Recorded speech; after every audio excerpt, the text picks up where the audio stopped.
नमो भगवते वासुदेवाय। दोस्तों, आज की इस वीडियो में आप सुनेंगे श्री सत्यनारायण व्रत कथा। पहला अध्याय।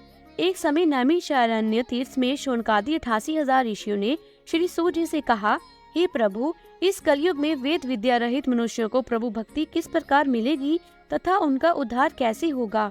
हे मुनि श्रेष्ठ, कोई ऐसा तप कहिए जिससे थोड़े समय में पुण्य प्राप्त होवे तथा मन वांछित फल मिले। ऐसी कथा सुनने की हमारी इच्छा है। सर्वशास्त्र ज्ञाता श्री सूत जी बोले, हे वैष्णवों में पूज्य, आप सबने प्राणियों के हित की बात पूछी है। अब मैं उस श्रेष्ठ व्रत को आप लोगों से कहूँगा जिस व्रत को नारद जी ने लक्ष्मी नारायण भगवान से पूछा था और लक्ष्मीपति ने मुनि श्रेष्ठ नारद जी से कहा था। सो ध्यान से सुने।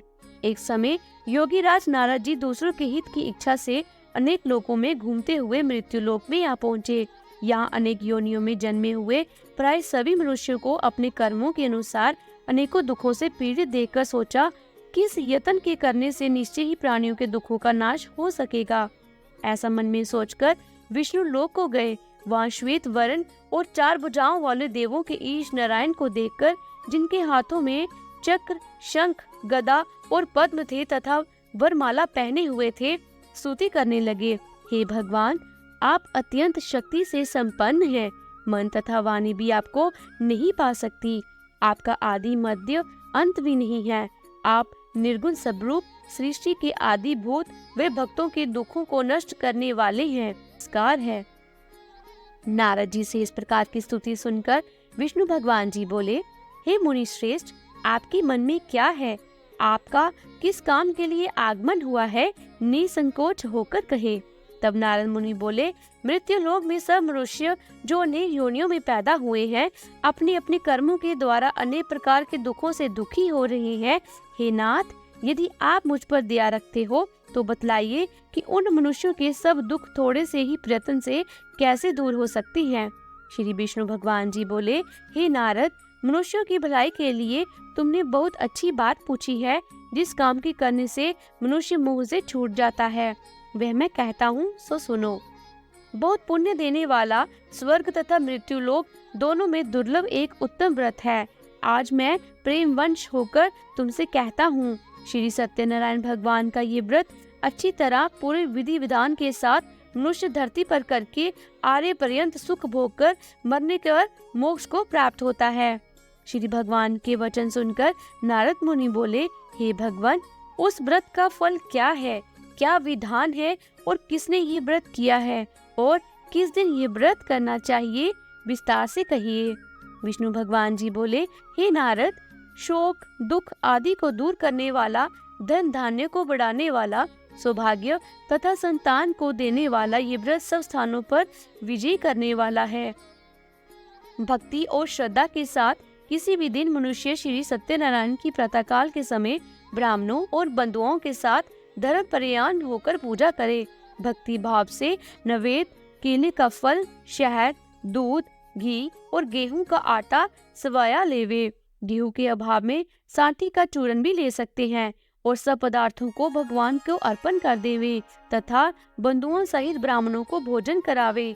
तत्पश्चात स्वयं भोजन करे। रात्रि में नृत्य, गीत आदि का आयोजन कर भगवान सत्यनारायण का स्मरण करते हुए समय व्यतीत करें। इस तरह व्रत करने पर मनुष्यों की इच्छा निश्चय ही पूरी होती है। विशेष रूप से कली काल में भूमि पर यही मोक्ष का सरल उपाय है। बोलो श्री सत्यनारायण भगवान की जय। दूसरा अध्याय। सूत जी बोले, हे ऋषियों, जिसने पहले समय में इस व्रत को किया है उसका इतिहास कहता हूँ, ध्यान से सुनो। सुंदर कांचीपुरी नगरी में एक अत्यंत निर्धन ब्राह्मण रहता था। वह भूख और प्यास से बेचैन नित्य पृथ्वी पर घूमता था। ब्राह्मणों से प्रेम करने वाले भगवान ने ब्राह्मण को दुखी देखकर बूढ़े ब्राह्मण का रूप धर उसके पास जा आदर के साथ पूछा, हे विप्र, तुम नित्य दुखी हुए पृथ्वी पर क्यों घूमती हो? हे ब्राह्मण, ये सब मुझसे कहो, मैं सुनना चाहता हूँ। ब्राह्मण बोला, मैं निर्धन ब्राह्मण हूँ, भिक्षा के लिए पृथ्वी पर फिरता हूँ। हे भगवान, यदि आप इससे छुटकारा पाने का कोई उपाय जानते हो तो कृपया कर मुझे बताएं। वृद्ध ब्राह्मण बोला, हे विप्र, सत्यनारायण भगवान मनवांछित फल देने वाला है, इसलिए तुम उनका पूजन करो, जिसके करने से मनुष्य सब दुखों से मुक्त हो जाता है। ब्राह्मण को व्रत का सारा विधान बतलाकर बूढ़े ब्राह्मण का रूप धारण करने वाले भगवान सत्यनारायण अंतर ध्यान हो गए। जिस व्रत को वृद्ध ब्राह्मण ने बतलाया है, मैं वही करूँगा। ये निश्चय करने पर उसे रात में नींद भी नहीं आई। सवेरे उठ सत्यनारायण के व्रत का निश्चय कर भिक्षा के लिए चला गया। उस दिन उसको भिक्षा में बहुत सा धन मिला, जिसे बंधु बांधवों के साथ उसने सत्यनारायण भगवान का व्रत किया। इसके करने से वह ब्राह्मण सब दुखों से छूटकर अनेक प्रकार की संपत्तियों से युक्त हुआ। उस समय से वह ब्राह्मण हर मास व्रत करने लगा। इस तरह सत्यनारायण भगवान के व्रत को जो करेगा वह मनुष्य सब दुखों से छूट जाएगा। इस तरह नारद जी से सत्यनारायण भगवान का कहा हुआ ये व्रत मैंने तुमसे कहा है। हे विप्र, मैं अब क्या कहूँ? ऋषि बोले, हे मुनीश्वर, संसार में इस ब्राह्मण से सुनकर किस किस ने इस व्रत को किया है, हम वह सब सुनना चाहते हैं। इसके लिए हमारे मन में जिज्ञासा है। सूत जी बोले, हे मुनियों, जिस तरह से इस व्रत को किया है वह सब सुनो। एक समय वह ब्राह्मण धन और ऐश्वर्य के अनुसार बंधु बांधवों के साथ व्रत करने को तैयार हुआ। उसी समय एक लकड़ी बेचने वाला बूढ़ा आदमी आया और बाहर लकड़ियों को रखकर ब्राह्मण के मकान में गया। प्यास से दुखी लकड़हारा उनको व्रत करते देखकर ब्राह्मण को नमस्कार कर कहने लगा, आप ये क्या कर रहे हैं? इसके करने से क्या फल मिलता है? कृपया करके मुझको बताइए। ब्राह्मण ने कहा, सब मनोकामनाओं को पूरा करने वाला ये भगवान सत्यनारायण का व्रत है। इसकी ही कृपा से मेरे यहाँ धन धान्य आदि की वृद्धि हुई है। ब्राह्मण से इस व्रत के बारे में जानकर लकड़हारा बहुत खुश हुआ। चरणामृत ले प्रसाद खाने के बाद अपने घर को गया। अगले दिन लकड़हारे ने अपने मन में इस प्रकार का संकल्प किया कि आज ग्राम में लकड़ी बेचने से जो धन मिलेगा उसी से भगवान सत्यनारायण जी का उत्तम व्रत करूंगा। ये मन में विचार कर वह बूढ़ा आदमी लकड़ियां अपने सिर पर रखकर जिस नगर में धनवान लोग रहते थे ऐसे सुंदर नगर में गया। उस दिन वहां पर उसे उन लकड़ियों का दाम पहले दिनों से चौगुना मिला। तब वह बूढ़ा लकड़हारा दाम ले और अति प्रसन्न होकर पके केले, घी, शक्कर, दूध, दही और गेहूं का चूर्ण इत्यादि सत्यनारायण भगवान के व्रत की कुल सामग्रियों को लेकर अपने घर को गया। फिर उसने अपने भाइयों को बुलाकर पूरे विधि विधान के साथ भगवान का पूजन और व्रत किया। उस व्रत के प्रभाव से युक्त हुआ और संसार के समस्त सुख भोगकर वैकुंठ को चला गया। बोलो भगवान श्री सत्यनारायण की जय। तीसरा अध्याय। सूत जी बोले, हे श्रेष्ठ मुनियों, अब आगे की कथा कहता हूँ, सुनो। पहले समय में उल्कामुख नाम का एक बुद्धिमान राजा रहता था। वह सत्य वक्ता और जितेंद्रिय था। प्रतिदिन देव स्थानों पर जाता था तथा गरीबों को धन देकर उनके कष्ट दूर करता था। उसकी पत्नी कमल के समान मुख वाली और सती साध्वी थी। पुत्र प्राप्ति के लिए भद्रशिला नदी के तट पर उन दोनों ने भगवान सत्यनारायण जी का व्रत किया। उस समय में वहाँ एक साधु नामक वैश्य आया। उसके पास व्यापार के लिए बहुत सा धन था। वह नाव को किनारे पर ठहराकर राजा के पास आ गया और राजा को व्रत करते हुए देखकर प्रार्थना के साथ पूछने लगा, हे राजन, भक्ति युक्त चित्त से ही आप क्या कर रहे हैं? मेरे सुनने की इच्छा है, सो आप ये मुझे बताइए। राजा बोले, हे वैश्य, अपने बांधवों के साथ पुत्र आदि की प्राप्ति के लिए ये महाशक्तिवान सत्यनारायण भगवान का व्रत और पूजन कर रहा हूँ। राजा के वचन सुनकर साधु आदर से बोला, हे राजन, मुझसे इनका सब विधान कहो, मैं भी आपके कथन अनुसार इस व्रत को करूँगा। मेरे भी कोई संतान नहीं है। मुझे विश्वास है कि इस व्रत के करने से निश्चय ही होगी। राजा से सब विधान सुनकर व्यापार से निवृत्त हो वह आनंद के साथ अपने घर को गया। साधु ने अपनी स्त्री को संतान देने वाले इस व्रत को सुनाया और प्रण किया कि जब मेरे संतान होगी तब मैं इस व्रत को करूंगा। साधु ने ऐसे वचन अपनी स्त्री को, संतान होगी तब मैं इस व्रत को करूंगा। साधु से ऐसे वचन अपनी स्त्री लीलावती से कहे। एक दिन उसकी स्त्री लीलावती पति के साथ आनंदित हो संसारिक धर्म में प्रवृत्त होकर सत्यनारायण भगवान की कृपा से गर्भवती हो गई तथा 10वें महीने में उसके एक सुंदर कन्या का जन्म हुआ। दिन व दिन वह इस तरह बढ़ने लगी जैसे शुक्ल पक्ष का चंद्रमा बढ़ता है। कन्या का नाम कलावती रखा गया। तब लीलावती ने मीठे शब्दों में अपने पति से कहा कि जो आपने संकल्प किया था कि भगवान का व्रत करूंगा, अब आप उसे करिए। साधु बोला, हे प्रिय, इसके विवाह पर करूंगा। इस प्रकार अपनी पत्नी को आश्वासन में वृद्धि को प्राप्त हुई। साथ ने कलावती प्रीत गृह में वृद्धि को प्राप्त हो गई। साधु ने जब नगर में सखियों के साथ अपनी पुत्री को देखा तो तुरंत दूत बुलाकर कहा कि पुत्री के वास्ते कोई सुयोग्य वर देखकर लाओ। साधु की आज्ञा पाकर दूत कंचन नगर पहुंचा और वहां पर बड़ी खोज कर देखभाल कर लड़की के लिए सुयोग्य वनिक पुत्र को ले आया। उस योग्य लड़के को देखकर साधु ने अपने बंधु बांधवों सहित प्रसन्नचित हो अपनी पुत्री का विवाह उसके साथ कर दिया, किंतु दुर्भाग्य से विवाह के समय भी उस व्रत को करना भूल गया। तब भगवान श्री सत्यनारायण जी क्रोधित हो गए और साधु को श्राप दिया कि तुम्हें दारुण दुख प्राप्त होगा। अपने कार्य में कुशल साधु वैश्य अपने जमाता सहित समुद्र के समीप स्थिर रतनपुर नगर में गया और वहां दोनों ससुर जमाई चंद्रकेतु राजा के उस नगर में व्यापार करने लगे। एक दिन भगवान सत्यनारायण की माया से प्रेरित होकर कोई चोर राजा का धन चुराकर भागा जा रहा था, किंतु राजा के दूतों को आता देखकर चोर घबराकर भागते हुए धन को वही चुपचाप रख दिया जहाँ पर वह ससुर जमाई ठहरे हुए थे। जब दूतों ने उस साधु वैश्य के पास राजा के धन को देखा तो वह दोनों को बांधकर ले गए और राजा के समीप जाकर बोले, हे राजन, ये दो चोर हम पकड़ लाए हैं, देखकर आज्ञा दीजिए। तब राजा की आज्ञा से उनको कठोर कारावास में डाल दिया और उनका सब धन छीन लिया। भगवान सत्यनारायण के श्राप के कारण साधु वैश्य की पत्नी व पुत्र भी घर पर बहुत दुखी हुई। उनके घर पर जो धन रखा था चोर चुरा कर ले गए। शारीरिक एवं मानसिक पीड़ा तथा भूख प्यास से अति दुखित हो अन्न की चिंता में कलावती एक ब्राह्मण के घर गई। वहां उसने सत्यनारायण भगवान का व्रत होते देखा, फिर कथा सुनी तथा प्रसाद ग्रहण कर रात को घर आई।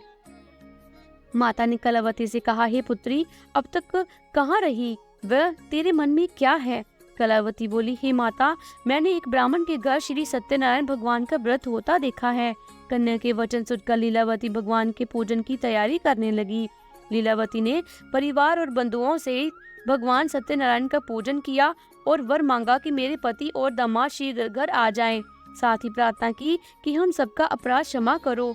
भगवान सत्यनारायण इस व्रत से संतुष्ट हो गए और राजा चंद्रकेतु को स्वप्न में दर्शन देकर ही कहा कि हे राजन, जो दोनों वैश्यों को तुमने बंदी बना रखा है वह निर्दोष हैं, उन्हें प्रातः ही छोड़ दो और उनका सब धन जो तुमने ग्रहण किया है लौटा दो, नहीं तो मैं तेरा धन, राज्य, पुत्र आदि सब नष्ट कर दूंगा। राजा से ऐसे वचन कहकर भगवान अंतर्ध्यान हो गए। प्रातःकाल राजा चंद्रकेतु ने सभा में अपना स्वप्न सुनाया। फिर दोनों वनिक पुत्रों को कैद से मुक्त कर सभा में बुलाया। दोनों ने आते ही राजा को नमस्कार किया। राजा मीठे वचनों से बोला, हे महानुभावों, तुम्हें भावी वर्ष ऐसा कठिन दुख प्राप्त हुआ, अब तुम्हें कोई भय नहीं। ऐसा कहकर राजा ने उनको नए नए वस्त्र आभूषण पहनाए तथा उनका जितना धन लिया था उससे दुगना धन देकर आदर सहित विदा किया। दोनों वैश्य अपने घर में चल दिए। बोलो श्री सत्यनारायण भगवान की जय। चौथा अध्याय। साधु बनिया मंगलाचरण कर और ब्राह्मणों को धन देकर अपने नगर के लिए चल पड़ा। साधु के कुछ दूर जाने पर भगवान सत्यनारायण की उसकी सत्यता की परीक्षा के विषय में जिज्ञासा हुई। साधु, तुम्हारे नाम में क्या भरा है?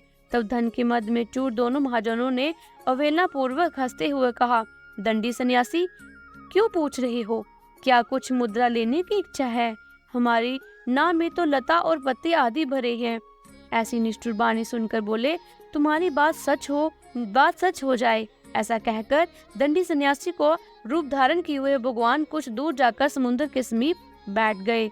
दंडी के चले जाने पर नित्य क्रिया करने के पश्चात उतराई हुई अर्थात जल में ऊपर की ओर उठी हुई नौका को देखकर साधु अत्यंत आश्चर्य में पड़ गया और नाव में लता और पत्ते आदि देखकर मूर्छित हो पृथ्वी पर गिर पड़ा। संचेत होने पर वनिक पुत्र चिंतित हो गया। तब उसके दामाद ने इस प्रकार कहा, आप शोक क्यों करते हैं? दंडी ने श्राप दे दिया है, इस स्थिति में तो वह ही चाहे तो सब कुछ कर सकते हैं, इसमें संशय नहीं। अतः उन्हीं की शरण में हम चले, वही मन की इच्छा पूर्ण होगी। दामाद की बात सुनकर वह साधु बनिया उनके पास गया और वही दंडी को देखकर उसने भक्ति पूर्वक उन्हें प्रणाम किया तथा आदर पूर्वक कहने लगा, आपके सम्मुख मैंने जो कहा है असत्य भाषण रूप अपराध किया है। आप मेरे उस अपराध को क्षमा करें। ऐसा कहकर बारंबार प्रणाम करके वह मुख से व्याकुल हो गया। दंडी ने उसे रोता हुआ देखकर कहा, हे मूर्ख, रो मत, मेरी बात सुनो। मेरी पूजा से उदासीन होने के कारण तथा मेरी आज्ञा से ही तुमने बारंबार दुख प्राप्त किया है। भगवान की ऐसी वाणी सुनकर वह उनकी स्तुति करने लगा। साधु ने कहा, हे प्रभु, ये आश्चर्य की बात है कि आपकी माया से मोहित होने के कारण ब्रह्मा आदि देवता भी आपके गुणों और रूपों को यथावत रूप में नहीं जान पाते। फिर मैं मूर्ख आपकी माया से मोहित होने के कारण कैसे जान सकता हूँ? आप प्रसन्न हो, मैं अपनी धन संपत्ति के अनुसार आपकी पूजा करूँगा। मैं आपकी शरण में आया हूँ। मेरा जो नौका में स्थित पूरा धन है उसकी तथा मेरी रक्षा करे। उस बनिया की भक्ति युक्त वाणी सुनकर भगवान जनार्दन संतुष्ट हो गए। भगवान हरि उसे अभीष्ट वर प्रदान करके वही अंतर ध्यान हो गए। उसके बाद वह साधु अपनी नौका में चढ़ा और उसे धन दाने से परिपूर्ण देखकर भगवान सत्यदेव की कृपा से हमारा मनोरथ सफल हो गया, ऐसा कहकर सब जनों के साथ उसने भगवान की विधिवत पूजा की। भगवान श्री सत्यनारायण की कृपा से वह आनंद से परिपूर्ण हो गया और नाव को प्रयत्न पूर्वक संभालकर उसने अपने देश के लिए प्रस्थान किया। साधु बनिए ने अपने दामाद से कहा, वह देखो, मेरी रत्नपुरी नगरी दिखाई दे रही है। इसके बाद उसने अपने धन के रक्षक दूत को अपने आगमन का समाचार देने के लिए अपनी नगरी में भेजा। उसके बाद उस दूत ने नगर में जाकर साधु की भार्या को देख हाथ जोड़ प्रणाम किया तथा उसके लिए अभीष्ट बात कही। सेठ जी, आपने दामाद तथा बंधु वर्गों के साथ बहुत सारे धन धान्य से संपन्न होकर नगर के निकट पधार गए हैं। दूत के मुख से ये बात सुनकर वह अति आनंदित हुई और उस साधु ने श्री सत्यनारायण की पूजा करके अपनी पुत्री से कहा, मैं साधु के दर्शन के लिए जा रही हूँ, तुम शीघ्र आओ। माता का ऐसा वचन सुनकर व्रत को समाप्त करके प्रसाद का परित्याग कर वह कलावती भी अपने पति का दर्शन करने के लिए चल पड़ी। इसे भगवान सत्यनारायण रुष्ट हो गए और उन्होंने उसके पति को तथा नौका को धन के साथ हरण करके जल में डुबो दिया। इसके बाद कलावती कन्या अपने पति को ना देख पाकर महान शोक से रुंदन करती हुई पृथ्वी पर गिर पड़ी। नाव का दर्शन तथा कन्या को अत्यंत दुखी देख भयभीत मन से साधु बनिया ने सोचा, ये क्या आश्चर्य हो गया। नाव का संचालन करने वाले भी सभी चिंतित हो गए। तदंतर वह लीलावती भी कन्या को देखकर विह्वल हो उठी और अत्यंत दुख से विलाप करती हुई अपने पति से इस प्रकार बोली, अभी अभी नौका के साथ वह कैसे अलक्षित हो गया। ना जाने किस देवता की उपेक्षा से वह नौका हरण कर ली गई, अथवा श्री सत्यनारायण का महात्म्य कौन जान सकता है। ऐसा कहकर वह सब जनों के साथ विलाप करने लगी और कलावती कन्या को गोद में लेकर रोने लगी। कलावती कन्या भी अपने पति को नष्ट हो जाने पर दुखी हो गई और पति की पादुका लेकर उनका अनुगमन करने के लिए उससे मन में निश्चय किया। कन्या के इस प्रकार के आचरण को देख भार्या सहित वह धर्मयज्ञ साधु बनिया अत्यंत शोक सक्त हो गया और सोचने लगा, या तो भगवान सत्यनारायण ने ये अपहरण किया है अथवा हम सभी भगवान सत्यदेव की माया से मोहित हो गए हैं। अपनी धन शक्ति के अनुसार मैं भगवान श्री सत्यनारायण की पूजा करूंगा। सभी को बुलाकर इस प्रकार कहकर उसने अपने मन की इच्छा प्रकट की और बारंबार भगवान सत्यदेव को दंडवत प्रणाम किया। इससे दोनों की परिपालक भगवान सत्यदेव प्रसन्न हो गए। भक्त वत्सल भगवान ने कृपा पूर्वक आकाशवाणी की, तुम्हारी कन्या प्रसाद छोड़कर अपने पति को देखने चली आई है। निश्चय ही इसी कारण उसका पति अदृश्य हो गया है। यदि घर जाकर प्रसाद ग्रहण करके वह पुण्य आए तो वह साधु बनिया तुम्हारी पुत्री पति को प्राप्त करेगी, इसमें संशय नहीं। कन्या कलावती भी आकाश मंडल से ऐसी वाणी सुनकर शीघ्र ही घर गई और उसने प्रसाद ग्रहण किया। पुनः आकर सब जनों तथा अपने पति को देखा। तब कलावती कन्या ने अपने पिता से कहा, अब तो घर चले, विलंब क्यों कर रही हैं। कन्या की बात सुनकर बनिक पुत्र संतुष्ट हो गया और विधि विधान से भगवान सत्यनारायण का पूजन करके धन तथा बंधु बांधवों के साथ अपने घर गया। तदंतर पूर्णिमा तथा संक्रांति पर्वों पर भगवान सत्यनारायण का पूजन करते हुए इस लोक में सुख भोगकर अंत में वह सत्यपुर बैकुंठ लोक में चला गया। बोली सत्यनारायण भगवान की जय। 5वां अध्याय। श्री सूत जी बोले, श्रेष्ठ मुनियों, अब इसके बाद मैं दूसरी कथा कहूँगा, आप लोग सुने। अपनी प्रजा का पालन करने में तत्पर तुंगध्वज नाम का एक राजा था। उसने सत्यदेव के प्रसाद का परित्याग करके दुख प्राप्त किया। एक बार वह वन में बहुत से पशुओं को मारकर बट वृक्ष के नीचे आया। वहां उसने देखा कि गोपगण बंधु बांधवों के साथ संतुष्ट होकर भक्ति पूर्वक भगवान सत्यदेव की पूजा कर रहे हैं। राजा ये देखकर भी अहंकारवश ना तो वहां गया और ना उसने भगवान सत्यनारायण को प्रणाम किया। पूजन के बाद सभी गोपगण भगवान का प्रसाद राजा के समीप रखकर वहां से लौट आए और इच्छानुसार उन सभी ने भगवान का प्रसाद ग्रहण किया। इधर राजा को प्रसाद का परित्याग करने से बहुत दुख हुआ। उसका संपूर्ण धन धान्य एवं सभी 100 पुत्र नष्ट हो गए। राजा ने मन में ये निश्चय किया कि अवश्य ही भगवान सत्यनारायण ने हमारा नाश कर दिया है, इसलिए मुझे वहां जाना चाहिए जहां श्री सत्यनारायण का पूजन हो रहा था। ऐसा मन में निश्चय करके वह राजा गोपगणों के समीप गया और उसने गोपगणों के साथ भक्ति श्रद्धा से युक्त होकर विधि पूर्वक भगवान सत्यदेव की पूजा की। भगवान सत्यदेव की कृपा से वह पुण्य धन और पुत्रों से संपन्न हो गया तथा इस लोक में सभी दुखों का उपभोग कर अंत में सत्यपुर वैकुंठ लोक को प्राप्त हुआ। श्री सूत जी कहते हैं कि जो व्यक्ति इस परम दुर्लभ श्री भगवान सत्यनारायण जी का व्रत करते हैं और पुण्यमयी तथा फल प्रदायिनी भगवान की कथा को भक्ति युक्त होकर सुनता है, उसे भगवान सत्यनारायण की कृपा से धन धान्य आदि की प्राप्ति होती है। दरिद्र धनवान हो जाता है, बंधन में पड़ा हुआ बंधन से मुक्त हो जाता है, डरा हुआ व्यक्ति भय से मुक्त हो जाता है। यह सत्य बात है, इसमें कोई संशय नहीं। इस लोक में वह सभी फलों का भोग करता है और अंत में सत्यपुर वैकुंठ लोक को जाता है। हे ब्राह्मणों, इस प्रकार मैंने आप लोगों से भगवान सत्यनारायण के व्रत को कहा, जिसे करके मनुष्य सभी दुखों से मुक्त हो जाता है। कलयुग में तो भगवान सत्यदेव की पूजा विशेष फल प्रदान करने वाली है। भगवान विष्णु को ही कुछ लोग काल, कुछ लोग सत्य, कोई ईश, कोई सत्यदेव तथा दूसरे लोग सत्यनारायण नाम से कहेंगे। अनेक रूप धारण करके भगवान सत्यनारायण सभी का मनोरथ सिद्ध करते हैं।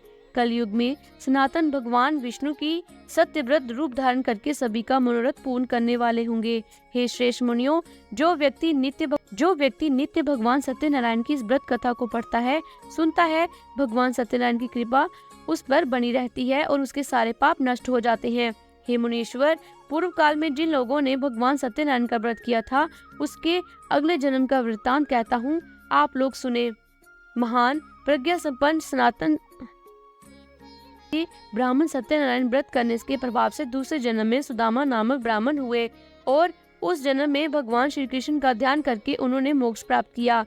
लकड़हारा बिल ग्रहों राजा हुआ और अगले जन्म में उसने भगवान श्री राम की सेवा करके मोक्ष प्राप्त किया। महाराज उल्कामुख दूसरे जन्म में राजा दशरथ हुए, जिन्होंने श्री रंगनाथ जी की पूजा करके अंत में वैकुंठ प्राप्त किया। इसी प्रकार धार्मिक और सत्यव्रती साधु पिछले जन्म के सत्यव्रत के प्रभाव से दूसरे जन्म में मोरध्वज नामक राजा हुआ।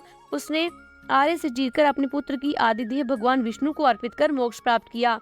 महाराजा तुंगध्वज महाराजा और भगवत संबंधी संपूर्ण कार्य का अनुष्ठान करके वैकुंठ लोक को प्राप्त हुए।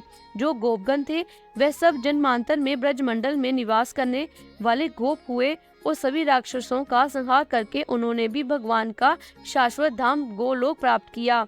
बोलिए श्री सत्यनारायण भगवान की जय। दोस्तों, अगर आपको श्री सत्यनारायण की कथा अच्छी लगी हो तो प्लीज वीडियो को लाइक और शेयर जरूर कीजिएगा।